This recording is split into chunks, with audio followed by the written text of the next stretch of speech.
कि हमारे हिंदू भाई जैसे आप जानते देश के प्रधानमंत्री की सोच को नाकाम करेंगे, उन पर है। इनको कौन नहीं जानता।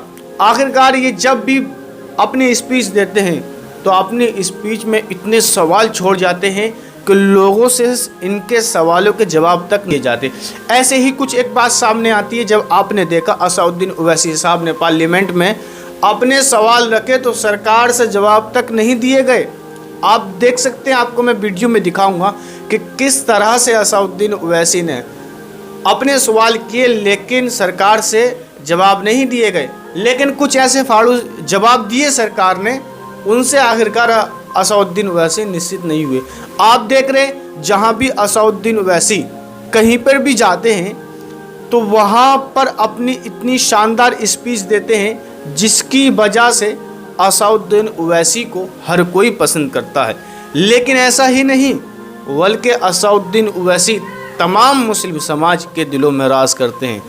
तो इसी स्पीच के मुताबिक मैं आपको और कुछ बताना चाहूँगा कि आखिरकार जो मुस्लिम आवाम और मुस्लिम समुदाय चल रहा है, आखिरकार ये चाह क्या रहा है, आखिरकार होने की क्या कोशिश हो रही है, लेकिन ये किसी के समझ में नहीं आ रहा।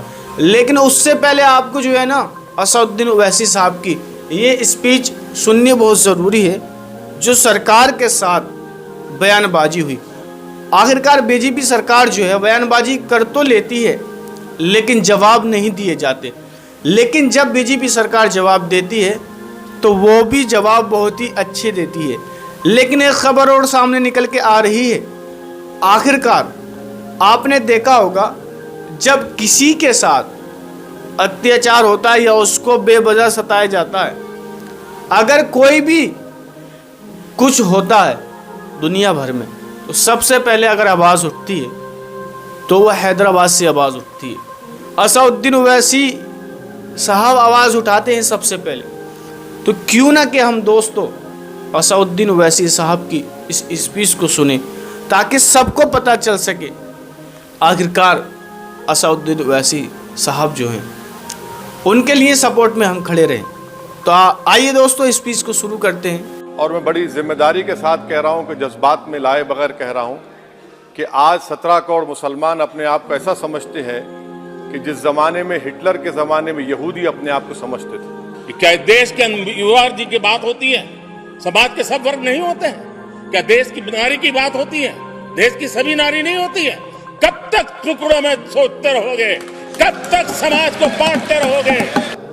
मैं जिम्मेदारी के साथ कह रहा हूं कि भारत के प्रधानमंत्री और उनकी सरकार भारत के मुसलमानों से उनकी शनाख्त को छीनना चाहते हैं।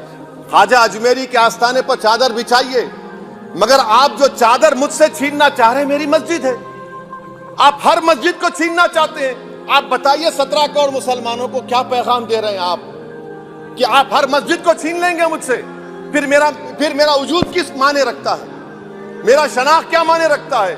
रूल ऑफ लॉ क्या माने? अच्छा, 1991 के प्लेसेस ऑफ वर्शिप एक्ट पर क्यों नहीं बोलते आप लोग? आप उस पर कायम है नहीं है। आप 500 साल की बात करते। मैं आपसे कहता हूं भाई 500 साल पे मत जाइए, बौद्ध पे जाइए, जैनिज्म पे जाइए, शैविज्म पे जाइए। कहां रुकेंगे? अरे इस देश को आजादी मिली 47 में, संविधान मिला हमको बाबा साहब अम्बेडकर का बराबरी का। उससे पहले तो राजा रजवाड़े थे, जमहूरियत नहीं थी, लोकतंत्र नहीं था। मगर आप उसको उस बारे में लेके जाओ, कह रहे 500 साल आगे क्या होगा बताइए। आप किसी एक सिविलाइजेशन, सर अंग्रेजी में किसी ने कहा था civilisation can not be rewritten by hatred, history can not be corrected by demolition. आप ये नहीं कर सकते। और मैं उम्मीद करता हूं कि जब मौर्य तारीख लिखेगा, नरेंद्र मोदी इस मुल्क में तारीख लिखना चाहते हैं। क्या तारीख लिखना चाहते हैं? कि मैंने इस देश को, गांधी अंबेडकर के देश को मैंने हिंदू राष्ट्र बना दिया। मैं उम्मीद करता हूं कि हमारे भारत के हमारे हिंदू भाई देश के प्रधानमंत्री की सोच को नाकाम करेंगे, उन पर है। भारत के प्रधानमंत्री प्रधान सेवक रहिए, आप कोई प्रीस्ट किंग मत बन जाइए।